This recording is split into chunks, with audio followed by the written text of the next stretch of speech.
saya Bagus Barudin dengan NIM 33321900059. Di sini saya akan menjelaskan tentang gejala transient untuk mengganti tugas pendahuluan dan resum pada praktikum unit 5 rangkaian listrik. Langsung saja ke tujuan percobaannya adalah mempelajari perilaku respon terhadap sinyal elektrik, yaitu ada 3 respon: respon alami, respon paksa, dan respon komplit.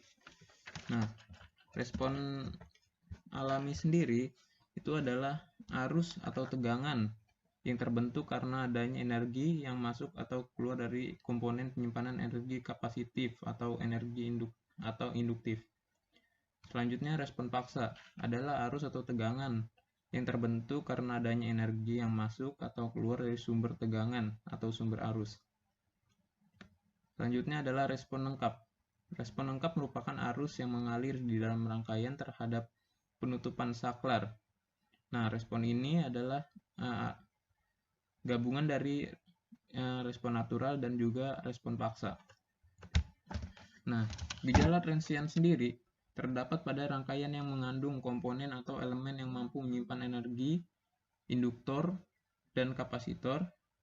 Nah, gejala transient ini terjadi pada saat kita menutup atau membuka saklar terdapat di dalam rangkaian yang mengandung kapasitor dan induktor itu sendiri.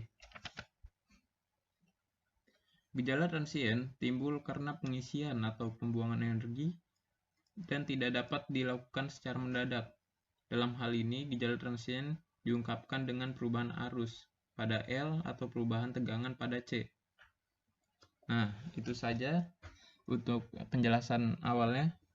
Langsung saja kita ke percobaannya ya. Nah, pada percobaan pertama, kita harus membuat rangkaiannya terlebih dahulu. Kita tempatkan di sini sumber tegangan DC. Selanjutnya saklar. Sini. Resistor. Sini. Untuk mengubah arahnya, tinggal pencet TRLL. Kita luruskan. Selanjutnya adalah kapasitor. Selanjutnya kita sambungkan dengan cara menekan di ujung-ujung ini, menahannya. Kita sambungkan. Nah, di prosedur percobaan unit 5, di sini sumber tegangan yang dipakai adalah 5 volt. Jadi kita klik kiri 2 kali dan ganti ke 5 volt. Dan resistornya adalah 10 kilo ohm. Kita ganti kapasitornya 1000 mikrofarad. Nah, jika sudah seperti ini, tinggal kita ukur voltage-nya menggunakan multimeter. Saya menggunakan multimeter digital karena lebih mudah ya. Kita sambungkan. Ini karena kita mengukur voltage, jadi menghubungkannya secara paralel. Sambungkan sini multimeternya. Multimeter sambungkan sini. Nah, saat sudah seperti ini, tinggal kita mulai. Saklarnya kita sambungkan, dan hasil pada multimeter ini, dua-duanya, dimasukkan ke belangko percobaan. Setiap 5, 0, 5, 10, 20, 30, 40, 50, dan 60 detik itu dicatat besar voltage-nya yang terjadi di multimeter sini, di VR dan VC. Nah, cukup untuk percobaan pertama. Kita lanjut ke percobaan kedua. Pada percobaan kedua, kita menggunakan rangkaian yang berbeda. Saya tadi lupa menjelaskan tentang fungsi dari komponen-komponennya. Di sini saya akan menjelaskannya. Sini ada sumber tegangan DC yang berfungsi untuk mengalirkan tegangan. sini pada percobaan kali ini kita menggunakan 2 volt. Selanjutnya ada resistor, resistor di sini. Resistor berguna untuk mengatur besarnya arus dan tegangan. Kita putar, mencet CTRL-L. Selanjutnya ada kapasitor yang berfungsi untuk menyimpan arus. Terus ini kapasitornya 1000 mikrofarad. Resistornya 10 kilo ohm. Selanjutnya kita tempatkan saklar di sini. Tinggal kita sambungkan,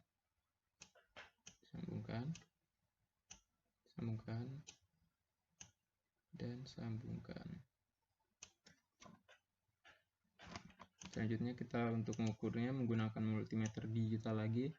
Multimeter digital ini bukan hanya bisa mengukur voltage ya. Di sini ada mode mengukur arus dan mengukur hambatan AC dan DC. Kita sambungkan,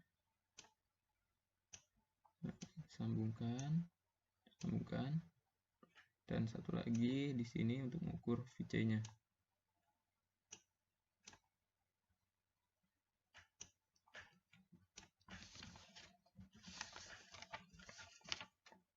Nah, tinggal kita mulai dan saklarnya kita hidupkan. Nah, tinggal dilihat di sini. Ini min karena mungkin salah masang kabel penghubungnya ya. Karena ini cuman tidak apa-apa, tinggal tulis angkanya saja. Di sini tinggal kita ukur voltage-nya di detik-detik yang sama seperti percobaan pertama. Kita lihat di sini voltnya semakin mengecil ya. Sini semakin membesar, bisa dilihat. Nah, itu saja untuk percobaan kedua. Kita lanjut ke percobaan selanjutnya. Pada percobaan ketiga, di sini menggunakan rangkaian 2 loop ya.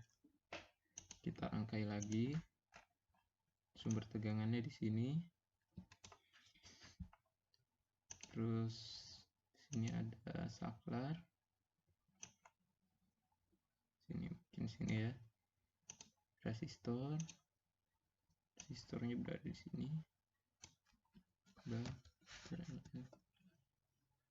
Terus ada saklar lagi di sini. Ada resistor. Terus kapasitor. Kapasitor sini.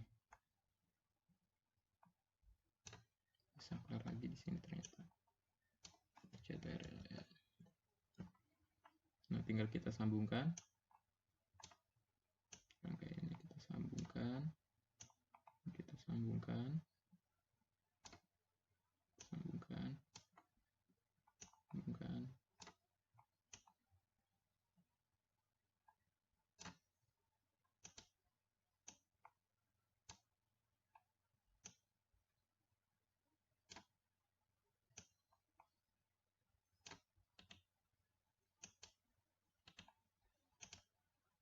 Kita sambungkan lagi di sini. Kurang lebih seperti ini rangkaiannya. Nah, di sini menggunakan rangkaian 2 loop.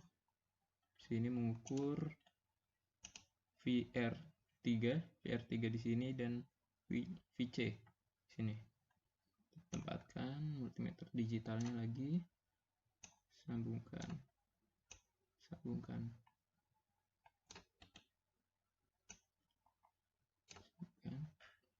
Lagi di VC, sambungkan.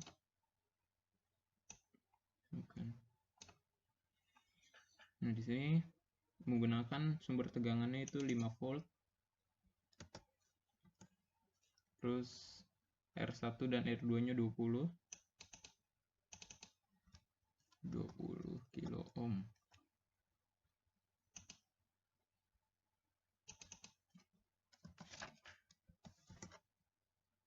Dan R3-nya 10 kilo ohm.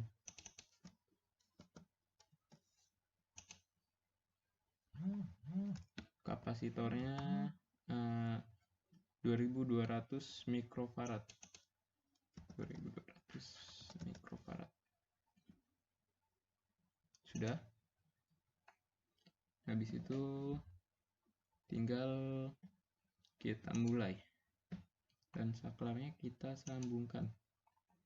Nah, sama seperti sebelumnya, kita di belangko percobaan catat nilai R3 dan VR3 dan VC1.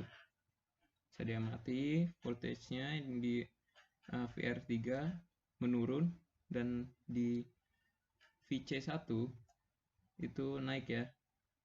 Semakin naik, ini semakin turun. Naik, ini turun. Tinggal dicatat saja di belangko percobaan ya. Nah, percobaan ketiga sudah selesai. Kita lanjut ke percobaan keempat. Nah, untuk percobaan terakhir, kita menggunakan rangkaian seperti ini. Power supply di sini, saklar di sini, saklar di sini dan juga di sini. Selanjutnya kita masukkan resistor.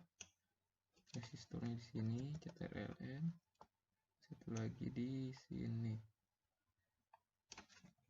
CTRLN. Kita geser. Sini selanjutnya ada kapasitor. Sini dan di sini. Langkah selanjutnya adalah kita masukkan angkanya. Di sini sumber tegangan yang dipakai adalah 5 volt. Terus R1 adalah 100 ohm. 100 ohm berarti 0,1 kilo ampere, atau bisa jadi langsung saja 100 ohm. T1 nya 2200 mikrofarad. C2 nya bernilai 1000 mikrofarad. R2 nya 10 kilo ohm. Sudah, kita rangkai lagi dengan cara menyambungkan masing-masing komponen. Sambungkan,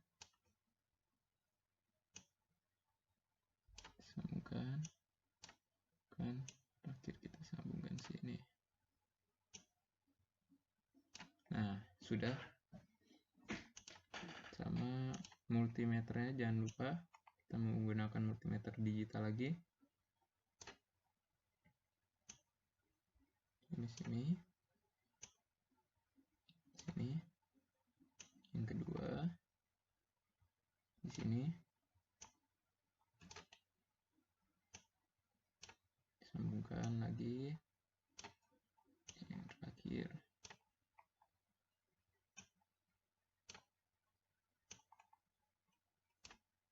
Nah, sudah jadi rangkaiannya, tinggal kita mulai. Di sini ya, saklar yang pertama kali ditutup adalah saklar yang pertama. Diamkan selama berapa detik? Kira-kira 30 detik lah ya.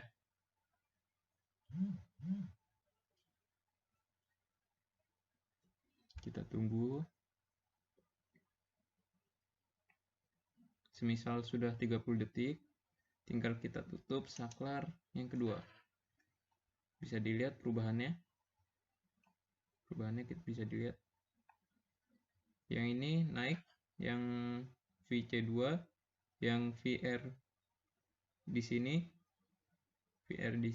turun, dan VC1 di sini tetap.